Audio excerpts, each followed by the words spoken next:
World समाचार हिंदी। नमस्कार।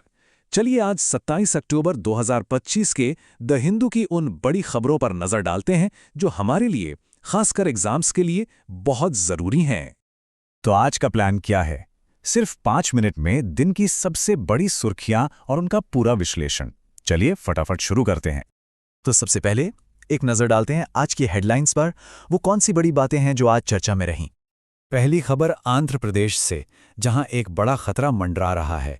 गंभीर चक्रवाती तूफान मोन्था तेजी से तट की तरफ बढ़ रहा है और पूरे इलाके में हाई अलर्ट जारी कर दिया गया है। अब बात करते हैं डिप्लोमेसी की। भारत और आसियान देशों के बीच एक बहुत बड़ी घोषणा हुई है। ये घोषणा समुद्री सहयोग को लेकर है, जो हिंद प्रशांत क्षेत्र में भारत की स्थिति को और भी मजबूत करेगी। उधर दिल्ली में हवा फिर से खतरनाक स्तर पर पहुंच गई है और इसका सबसे ज्यादा असर गर्भवती महिलाओं पर पड़ रहा है। ये एक बहुत बड़ी चिंता की बात है। कुरनूल बस हादसे की जांच में एक चौंकाने वाला सच सामने आया है। फॉरेंसिक रिपोर्ट ने बता दिया है कि 19 लोगों की जान लेने वाली उस आग की असली वजह क्या थी। और करूर भगदड़ मामले में अब जाकर न्याय की एक बड़ी उम्मीद जगी है।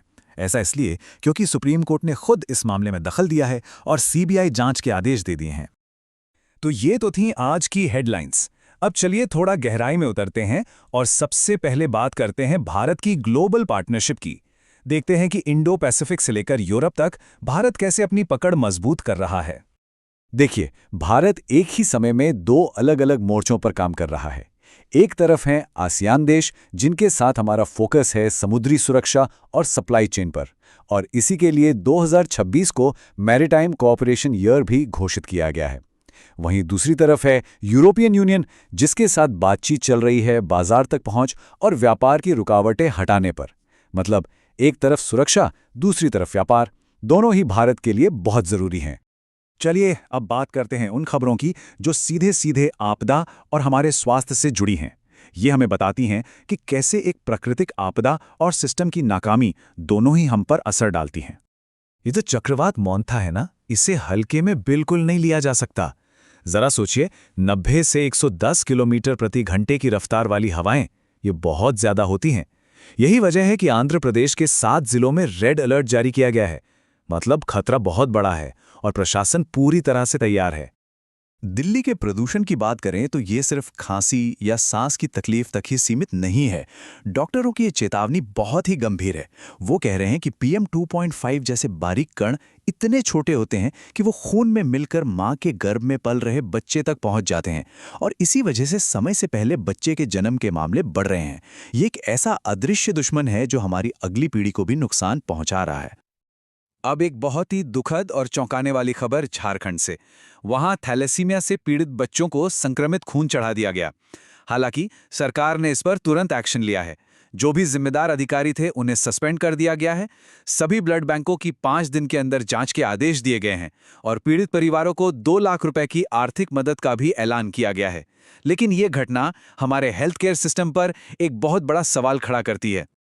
चलिए अब रुख करते हैं कानून, व्यवस्था और राजनीति से जुड़ी खबरों का, जहां जवाबदेही और गवर्नेंस के कुछ बड़े मामले सामने आए हैं। तो 3 बड़े केसेस में क्या चल रहा है ये देख लेते हैं। पहला, कुरनूल बस हादसा। फॉरेंसिक रिपोर्ट आ गई है और ये साफ हो गया है कि आग एक नशे में धुत बाइक सवार की गलती से लगी। दूसरा, करूर भगदड़ मामला। इसमें अब सुप्रीम कोर्ट की निगरानी में सीबीआई जांच होगी, जो एक बहुत बड़ा डेवलपमेंट है। और तीसरा, महाराष्ट्र में डॉक्टर की मौत का मामला। इसमें एक पुलिस सब इंस्पेक्टर समेत 2 लोगों को गिरफ्तार कर लिया गया है। दिल्ली में जैसे ही त्योहारों का मौसम आता है, राजनीति भी गर्मा जाती है। इस बार छठ पूजा की तैयारियों को लेकर आम आदमी पार्टी और बीजेपी में तनातनी चल रही है। मुद्दा है वासुदेव घाट पर श्रद्धालुओं के लिए साफ पानी का इंतजाम। लेकिन इसके पीछे असल लड़ाई तो राजनीतिक फायदे की है। एक और जरूरी अपडेट, औरंगाबाद रेलवे स्टेशन का नाम अब बदल गया है। इसका नया और आधिकारिक नाम है छत्रपति संभाजीनगर। और हाँ, इसका नया स्टेशन कोड भी याद रखिएगा, CPSN। और अब आते हैं हमारे सबसे जरूरी सेक्शन पर, खासकर उन लोगों के लिए जो किसी एग्जाम की तैयारी कर रहे हैं।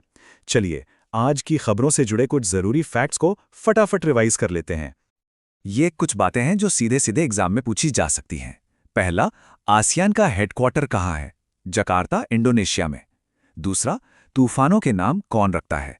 ये WMO और ESCAP का पैनल तय करता है। और तीसरा, ये PM 2.5 क्या है? ये हवा में मौजूद वो बहुत ही महीन कण है जो हमारे फेफड़ों में बहुत गहराई तक चले जाते हैं। करूर मामले में CBI जांच का जिक्र हुआ, लेकिन ये कोई आम जांच नहीं है। इसकी खास बात यह है कि इस पूरी जांच की निगरानी सुप्रीम कोर्ट की बनाई एक कमेटी करेगी। कोर्ट ने खुद कहा है कि इस घटना ने देश की अंतरात्मा को झकझोर दिया है, इसीलिए ये पक्का किया जा रहा है कि जांच पूरी तरह से निष्पक्ष हो। और आखिर में एक सवाल जो आज की सारी खबरों को एक साथ जोड़ता है। सवाल यह है कि हमारे शहरों का गवर्नेंस कैसे बेहतर हो सकता है। हम एक तरफ पब्लिक हेल्थ, दूसरी तरफ बड़े बड़े आयोजनों में सुरक्षा और तीसरी तरफ चक्रवात जैसी प्राकृतिक आपदाओं, इन सब के बीच एक सही बैलेंस कैसे बना सकते हैं? ये एक बहुत बड़ी चुनौती है जिस पर सोचना बहुत जरूरी है। इसी सवाल के साथ आज का ये विश्लेषण यहीं खत्म करते हैं। धन्यवाद देखने के लिए और अधिक अपडेट्स के लिए हमारे चैनल को सब्सक्राइब करें।